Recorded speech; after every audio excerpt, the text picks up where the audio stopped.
Hello YouTube frogs, welcome back to another complete guide. This time covering our newest 5-star Electro Archon, the Raiden Shogun, Baal. We'll be taking a look at 4-star and 5-star weapon choices, artifacts, talents, constellations, her burst mechanics, team compositions, and showcasing her against the Primo Geovishep. I've decided to stray away from an Abyss showcase this time because the current floor 12 high tide low tide leyline really screws with her rotations and wouldn't provide a meaningful showcase for her kit. Of the 4-star weapon choices, I'm including the Catch, which I managed to speedfish the first day of 2.1 release. This permanently free polearm is obtainable from the Inazuma Fishing Association Angler, south of Byakko Plains, by exchanging a bunch of red and blue koi and a specific purple angelfish found in the shipwreck area right of Tatarasuna. Speedfishing was possible thanks to the help of my generous Twitch frogs allowing me to co-op fish their world. I wish you the least strenuous journey on achieving your catch. Alright, let's get into the guide. Everything will be timestamped for your convenience, so feel free to skip around for what you need. Alright, here's my Baal. As a usual baseline investment for new character guides, she's level 80, she's Constellation 0, saving C6 for another video, and 166 talents. And we'll go over how she works and why you can keep her normal attack at level 1. We'll be running my best 4-piece Emblem of Severed Fate set with an onset attack goblet with an energy recharge timepiece. I'll explain the difference between attack goblet and electro goblet once we've discussed her talents. Brief pause here for her current artifacts. I'll be swapping to this crit damage mask that you see here for Deathmatch and Primordial Winged Jade Spear to balance their crit ratio. Yeah. You can see the substats, don't ya? That's the only crit damage mask I got in weeks for farming for this guy, so it'll have to do. Here's a glimpse at her general stats. Attack will vary depending on her weapon. Crit rate will be maintained around 60%, varying between 50 to 70 for certain weapons. Crit damage will hover between 150 to 200%, 200 if we're using a crit-based weapon, and recharge will hover between 200 and 250%. Since she's a character that has dynamic electro damage scaling from recharge, I'll also be comparing her additional damage bonus to burst, which includes this line, electro damage bonus, as well as burst damage bonus from example artifacts, and all damage bonus, for example from Primordial Jade Spear, the last part. Specific testing details later. Alright, let's go over her talents, beginning with her standalone abilities first. Normal attack, elemental skill, and ascension 4 passive. Her elemental burst and A1 passive will have a dedicated section and explained together to more accurately describe her mechanics and playstyle. Normal attack. So her burst state has its own multipliers and does not scale off of her normal attack talent, so we can leave this skill at level 1. Not needed to level at all, only purpose is to proc any weapon passives when off burst cooldown, like Favonius Lance's passive for orbs. Elemental skill. Activation deals AoE electro damage, provides a buff above the active character or characters in co-op called Eye of Stormy Judgment that lasts for up to 25 seconds. Cooldown is only 10 seconds, which means the uptime of this buff is permanent. Activates coordinated AoE attacks that proc max once every 0.9 seconds with a very low multiplier and increases active characters' burst damage scaled by their energy cost. Characters must deal damage for that item to proc, which means Abyss enemy shields that don't register damage will not proc it. This includes mages, heralds, lectors that you see here. On the coordinated attacks, generates 1 electro orb about every 2 coordinated attacks or every 2 seconds. So, given that this buff has permanent uptime, this is constantly generating electro orbs. Now, we notice that the damage output from this skill is very low at a 58.8% multiplier at level 6. This shifts its purpose to less of a damage dealing skill and more so a burst damage buff and catalyst to inflict AoE electro to proc reactions. 0.27% per energy is quite nice. That means 80 cost energy units gain 21.6% burst damage bonus from this, which is correlative to a 500 elemental mastery Kazo buff. Baal's personal burst cost is 90, which means she gets a 24.3% burst damage bonus. This scales up to, and is capped at, 0.3% per energy at level 9, so there's only the benefit of tiny additional damage at level 10 and beyond with Constellations. Baal at this stage would receive 27 burst damage bonus. A4, or 4th Ascension talent, is her energy recharge scaling ability. At 100% extra recharge, or 200% total, her Muso Ishin energy restore is 60% or more effective, and she gains 40% electro damage bonus. This electro damage bonus shows in the attributes page. And if you switch weapons with different recharge values, you'll need to exit and reopen the page to see the updated electro bonus damage. Ascension 4, along with the elemental skill on a 200% recharge Baal, which is solid benchmark, will provide her 40% from this passive and 24.3% from her elemental skill, which is 64.3% default burst damage bonus. Add this on top of, for example, the Emblem of Severed Fate set, which will grant 50% burst damage on a 200% recharge build. You can see that burst damage bonus is already at 114.3% without an electro goblet. So, especially if running 4 emblem, Attack Goblet might scale a little bit better because her passives already provide so much additional damage bonus. If you're running a full buff squad, either Attack or Electro Goblet works. Choose the one with the best substats. Okay, let's dive into her burst and its mechanics. Elemental Burst. There's a large amount of text here, but we can simplify it into 4 steps. First, while gaining particles and using other party member bursts, her burst passive, Chakra Desiderata, increases. That is the circular emblem behind the character. Second, activating her burst uses her chakra, which increases her burst damage. Damn, never thought I'd say something like that unironically. Third, during her burst, her normal charged plunging attacks deal electro damage and count as burst damage. So artifacts like 4-piece emblem and 2-piece noblesse buff her during this state. These attacks have different multipliers outlined in the burst, not related to her normal attack multiplier that you see here, which is why I've left the normal attack at level 1. Fourth, her burst attacks regen party energy every 1 second at max 5 times. So that's all of this text summed up in 4 steps. Gain chakra, activate her burst, consumes chakra, she deals electro damage, counts as burst damage, and regens party energy. Now, let's go into a bit more detail. These findings were pretty intriguing to me and are very important, significant strengths to her kit that I feel like a lot may overlook. This Chakra Desiderata is her resolve stacks, which cap at 60 and they last for 5 minutes. At level 6, she gains 0.18 stacks per burst cost used, so an 80 cost burst would grant 14 resolve stacks. This brings up her A1 talent, which is an additional chakra increase. A simple 2 out of 60 resolve stacks every 3 seconds when you or an ally in co-op gain energy particles. Typically, with good rotations, this will be able to provide 5 activations or 10 resolve stacks between each of her bursts if used on cooldown. This would leave 50 resolve stacks to be gained from bursts, which would need about 280 energy.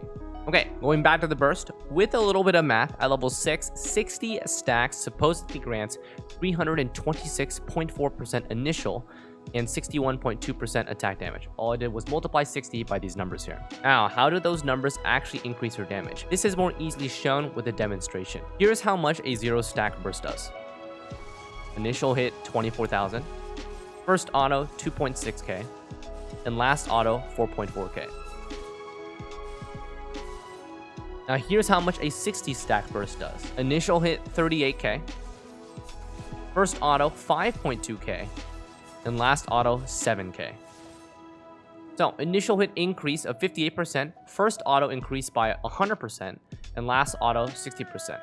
I'm not going to bore you with the math here, but with these calculations, resolve bonus adds on to the talent multiplier number, in this case 561%, as well as this attack damage is referencing these 5 hits.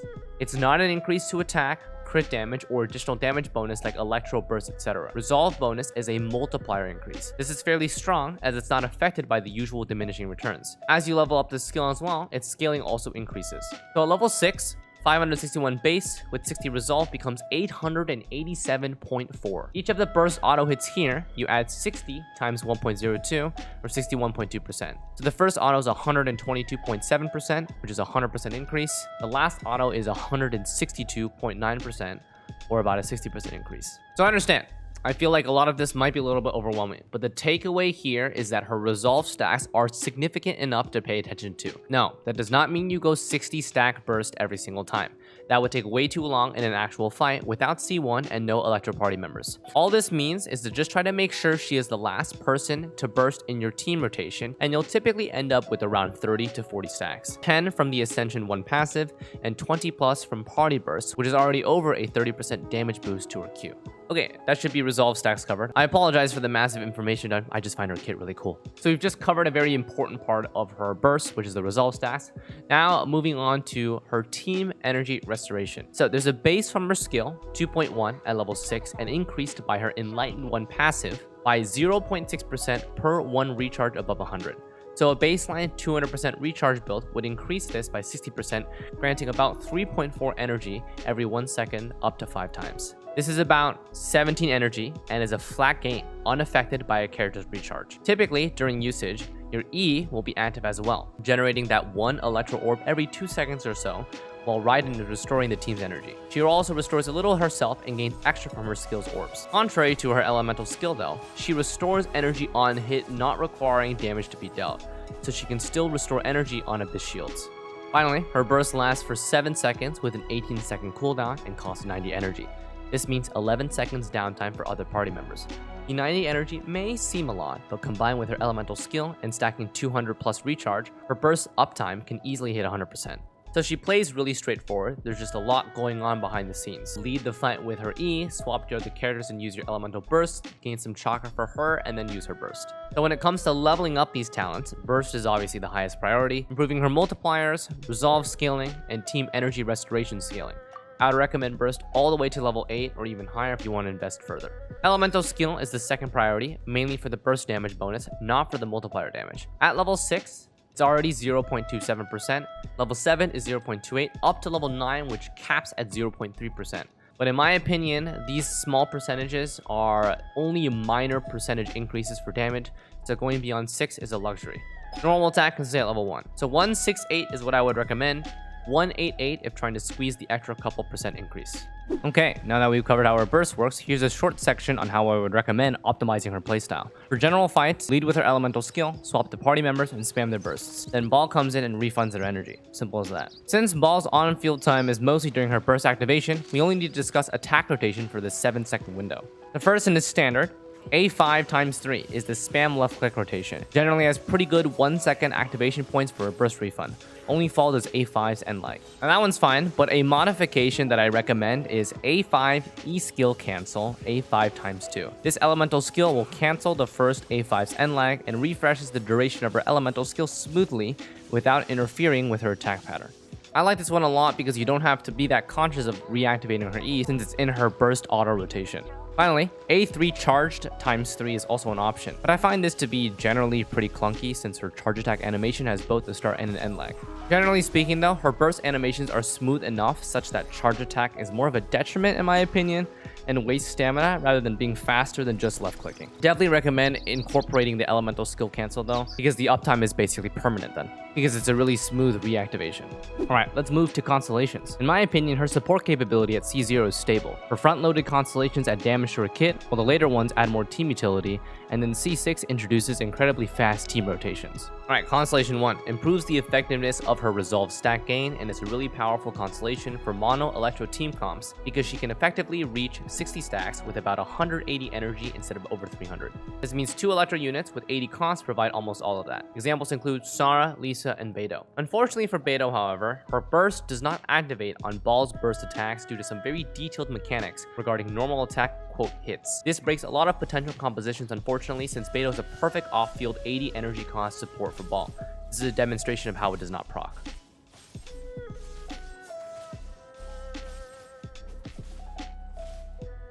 For C2, definitely her strongest constellation to improve her damage. I want to clarify that this is not a 60% defense shred that assists your other party members. Baal ignores defense here, she doesn't decrease the enemy's defense. So it's a personal, multiplicative 30 to 35% damage increase during her burst. C3, this is plus 3 levels to her burst, further improving her personal damage. This comes to about a 20% damage increase, 6 to 7% per level. So between C2 and C3, we're looking at over 50% personal damage increase. C4, this is where her constellation switched to being more utility based. 30% attack for 10 seconds to party members, not including herself when her burst ends, which fits nicely during the 11 seconds downtime. You don't have to think about it too much. C5, plus 3 levels to her elemental skill, which does provide a bit more burst damage scaling, but this does cap at level 9 with 0.3% per energy. Most likely if you're here, it means you've C6 and you'll likely be level 9ing her E and Q anyway, so this won't actually be that much of a benefit. Finally, C6. This is the Archon at max power and grants her burst autos the ability to reduce burst cooldown on top of regenerating energy for the team. If there are no limitations, for example an Abyss leyline, this effectively speeds up rotations of compositions. Not that C6ers would need it. Having Baal at C6 likely means you can speedrun Abyss anyway, so this is more for show until future content decides to compete with something like the Vagabond event difficulty. Now with all this in mind, Constellations 2 and 3 have the highest value, and for those willing to shill an extra dime for our Electro Archon, the combined 50% non-diminishing damage increase is pretty solid. Okay, time for weapon comparisons. Here's what we'll be comparing. 4-star weapons. Prototype Star Glitter, Favonius Lance, The Catch. These are the energy recharge based weapons. Lithic Spear, 1 party stack, attack percent weapon. Deathmatch for the crit rate weapon, and a Blacklift for the crit damage weapons. Avoiding Dragon's Bane, Crescent Pike, and Dragon Spine because they don't benefit her in any way. 5-star weapons. Skyward Spine, Engulfing Lightning, which are the energy recharge weapons, and then Primordial Jade Winged Spear and Homa for the crit rate crit damage. For my 5-star weapons, you'll notice that Jade Spear is R190, so it'll appear 10% stronger than it would at R180. Homa is R590, so it'll appear 20% stronger than it would be at R180. I'll do my best to remind you guys that these weapons are stronger than they would be in comparison to the Engulfing Lightning. Alright, for my artifacts I'm going to be using, it's a 4 emblem set, and energy recharge, attack percent, and crit rate. And then I'll be switching to this crit damage mask. And I'll be switching to this crit damage mask for Deathmatch and Jade Spear. Pause for the stats if you need to. And friendly reminder, I'll be using crit rate food to make testing easier for myself. This does not affect the damage output we'll be comparing, since I compare all crit damage numbers, and I'll make note of how much crit rate each weapon has as a base. They should all be maintained equally, okay? Okay, let's head over to our trusty crown Regisfine. 4-star weapons, beginning with the prototype. This is the weakest energy recharge choice, but still a choice nonetheless. Passive does not work for her burst damage, because this is just normal and charge attack damage increase.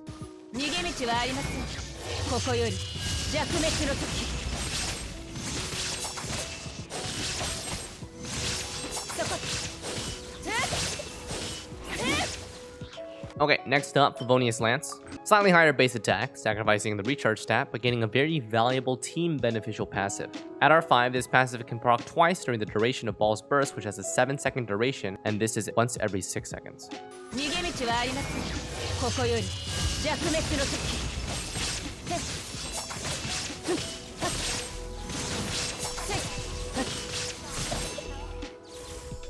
Okay, next.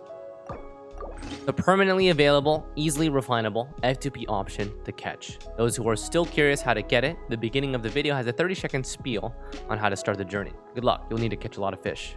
This weapon is a perfect F2P option for her, granting all the stats that she needs.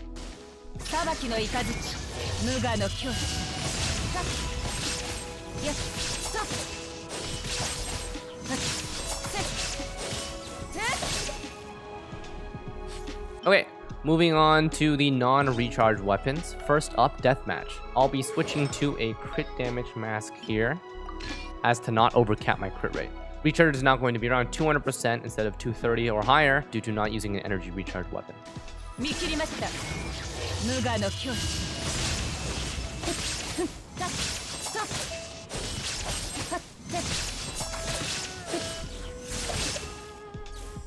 And next, its counterpart, Blackcliff Bolt. I'll be switching back to a crit rate mask here. And you can see the stats are basically maintained. Keep in mind, this is a 0-stack passive Blackcliff, so this is the weakest it'll be in practice. With each stack granting 12% attack, each stack will improve her damage by about 5%.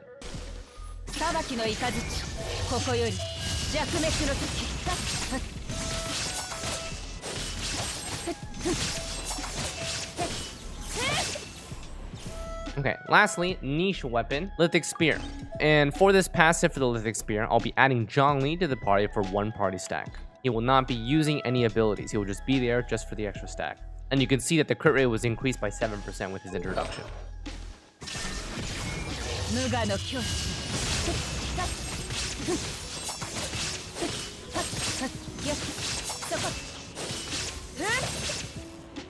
Okay, so those are the 4-star weapon options. We can see that Deathmatch is still able to keep up. The 33% crit is very easy to build around in the early game, but does require the paid battle pass. Lithic Spear is a choice, but I wouldn't recommend it because, well, it was only obtainable during an older banner and not obtainable now. The Catch is definitely the F2P option of choice, and it's easily refinable to R5. Favonius Lance is still a great option and basically guarantees infinite bursts for your entire team, especially at R5.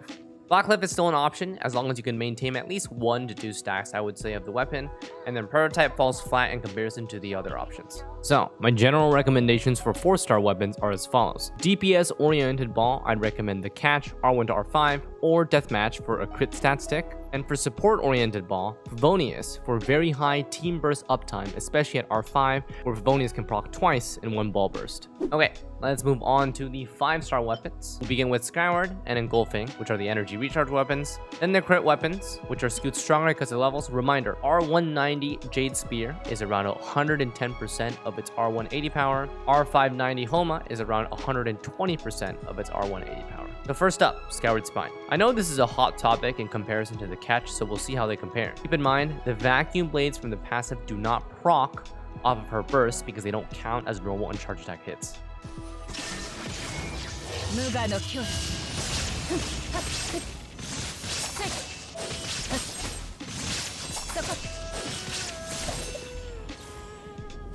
Okay, next.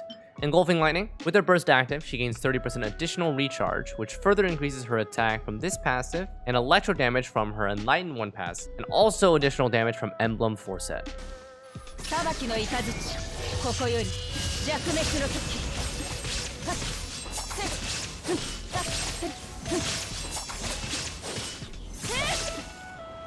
Now, the crit-based weapons. Jade Spear first, and she'll be gaining weapon stacks during her burst, because that's how it would work in a practical fight. So you'll notice increases to her skill damage proc and burst autos. I'll be switching to a crit damage mask to balance the stats.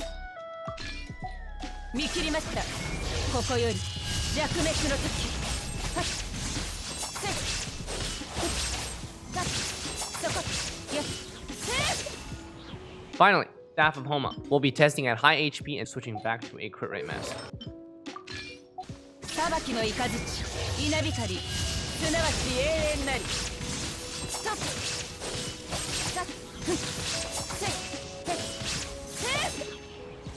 Okay, so those are the 5-star weapons, and with the power levels of Jade Spear and Homa reduced to reflect level 80 weapons, their strength is about 10% below Engulfing Lightning. So Engulfing Lightning was able to do 38,000 damage. The Homa was at 41,000 damage, but it needed to be R590 to achieve that. And then Jade Spear was increasing its damage slowly to be able to match up. But both Jade Spear and Homa have 10 more levels, as well as Homa is being R5. So if we toned it down back to R180, we would definitely see the Engulfing Lightning be a solid 8 to 10% stronger than the other weapons. However, and this is really important to mention, crit-based weapons are easier to build around. Engulfing Lightning is a very strong weapon for her, but it's more endgame oriented when your artifact substats already provide you with really nice crit ratio. I would say that Skyward Spine is the weakest of the 5-star bunch, but to be expected since it provides no attack, no crit damage, and a very minor amount of crit rate. The only thing it provides is recharge, and the Engulfing Lightning provides 17% more. The damage is just 5% stronger than the catch at equal refinement. At R5, the catch definitely prevails. So, for the 5-star weapon recommendations, the only weapon that really falls short is the Skyward Spine. Jade Spear and Homa, her nice crit stat sticks that you can't go wrong with building, and Engulfing is her signature weapon that if you have the artifacts for, will definitely slap. Okay. Let's go over my artifact recommendations for Baal, beginning with 4-piece options. It should be no surprise, 4-piece Emblem is by far the strongest set for her. Not only does the set provide energy recharge, but also grants burst damage for how much recharge the character has, which is simultaneous scaling with Baal's passive. Because of how strong this set is for her, it's worth to sacrifice substats to achieve and force a 4-piece set. Very likely builds with 4 Emblem with recharge timepiece will exceed 200 recharge, which is already 50% burst damage from this set for her. Now, other 4-piece options. 4-piece Noblesse grants you 20% burst damage and 20% attack post-burst, as well as 4 Thunder Soother, 35% damage bonus against electro-inflicted enemies. 4 Thundering Fury I would not recommend. She has 0 need to reduce her elemental skill cooldown. Rather drop the 4-piece set, just stick with 2-piece set, and go with another 2-piece. Okay, now on to 2-piece mixtures. Here's what we have. Emblem, 20% recharge. Noblesse, 20% burst. Thundering, 15% electro. Gladiator or Shimenawa's for 18% attack. Those are all usable 2-piece mixtures. Until you get a 4 Emblem set, go with the best substat and main stat pieces. For newer players who may not have access to these yet, don't be afraid to run 4-star Scholar in Exile for the recharge and Sojourner Braveheart for the attack percent until reaching AR45. Now let's dive into main stat pieces for Sans, Goblet, and Mask. She can be built multiple different ways, so I'll go over what builds fit with certain stat combinations. Let's go over these 4 possibilities. ER, Electro, Crit. That means recharge timepiece, Electro Goblet, and Crit Mask. I would do this if you have max attack buffs like Bennett, Sara, Noblesse Tenacity, when using 4-piece Emblem set, when using Engulfing Lightning weapon. Second, Energy Recharge, Attack Cup, and Crit Mask. I would use this when you have limited attack buffs, for example, only to Noblesse or only Tenacity, Emblem 4-piece, and when using the catch weapon. And then from the Energy Recharge timepiece, we move to Attack Electro Crit, which is a standard Electro DPS where you go Attack Timepiece, Electro Cup, and Crit Mask. This is a standard Electro DPS build where you grab some energy recharge from the substats, hopefully hitting about 200%. And then finally, Attack, attack, crit. Attack, attack, crit is a build that you would force if running 4-piece emblem set while working towards one of the above builds. Now, when talking about each slot specifically, timepiece energy recharge is prioritized, especially with emblem 4-piece. The goblet, attack, or electro are both good choices. It'll come down to substats at the end of the day and how much attack buffing from teammates and artifacts you have. For the circlet, crit rate is most universal for recharge-based weapons and non-crit rate weapons. Crit damage mask only for deathmatch, Jade Spear, or extremely high roll crit rate substats on your other pieces. Okay, let's jump into team composition discussion. For C0 Baal, she doubles as a sub DPS and team support at the same time. Her elemental skill benefits greatly for teammates with high burst DPS, chakra resolve from teammates with high burst cost, and quick swap compositions benefit from her energy refund. For C1 and higher Baal, Mono Electro receives an even stronger benefit for her resolve stacks. Lisa, Sarah, Keqing, and Fischl all satisfy this criteria. Beidou unfortunately suffers from her burst not proccing from Baal's burst attacks, so comps revolving around her must find an alternative. If running her as a main DPS carry, Xingqiu and C6 Star are her best friends. Standard national team with Xiangling, Xingqiu, and Bennett also works with Baal. Eula main DPS comp has high synergy with Baal as well. Baal provides burst damage, is a superconductor, and energy refunder for Eula. Just Baal and C6 Star opens either Mono Electro with high constellations and Kazuha, or Electrocharge with Xingqiu or Mona. Finally, quick swap team members all benefit from her playstyle. They don't provide many resolve stacks for her, but her team refund allows their burst uptime to be extremely high. Zhongli, Keqing, Kazuha, Mona, Venti, Jean, Bennett, and Sayu all fit this criteria. I'd recommend staying away from cryo main DPS characters or sub DPS characters like Ganyu, Ayaka, Rosaria, Chongyun, and Kea, and let them build around freeze reverse melt. Baal would only provide energy here and would actually ruin the reactions for this composition. Otherwise, as long as she provides 2 of her 3 roles as a burst buffer, chakra gainer, or energy refunder, she'll generally be pretty flexible. For other compositions that don't rely too much on her energy refund, Baal still can serve as an off-field reactor with her elemental skill and transition to sub DPS during cooldown rotations. Compositions like Taser Tartag, Overload Yoimiya, Overload Hutal, and other Overload Pyro DPS, they work but are suboptimal for her kit. The trade-off here is that her elemental skill requires no positioning and reacts well, but does very little damage. Someone like C6 Fischl's Oz would provide much higher damage but requires occasional repositioning. Generally, her strongest points revolve around energy. Team energy, personal energy, and energy conversion to her other stats. Okay, let's showcase some comps. We'll drop by the Primo Geovishav and showcase both DPS and support rotations. Cue the music, Mr. Cope.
And with the showcase complete, that about wraps up the core of this guide.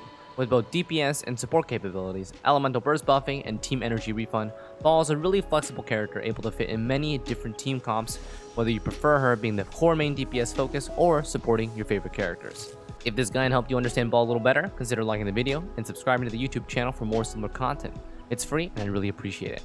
I also stream nearly every day at twitch.tv/Xlice, so if you happen to watch Twitch, consider dropping a follow. Thanks for watching, and I wish everyone still trying to pull Baal and Sarah the best of luck. We'll see you on the next one. Take care.